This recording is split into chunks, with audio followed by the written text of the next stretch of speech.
Alam mo ba, kapag tumatanda na pala tayo, no, mas gusto na lang natin ng tahimik na buhay, ayaw na ng argumento, focus na lang na ma-achieve ang mga pangarap mo.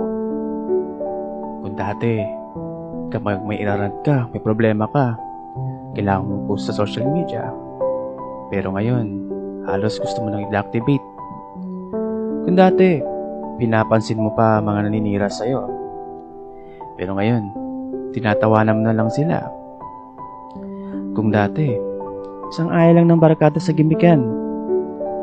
Pero ngayon, mas gusto mo na lang matulog at magpahinga.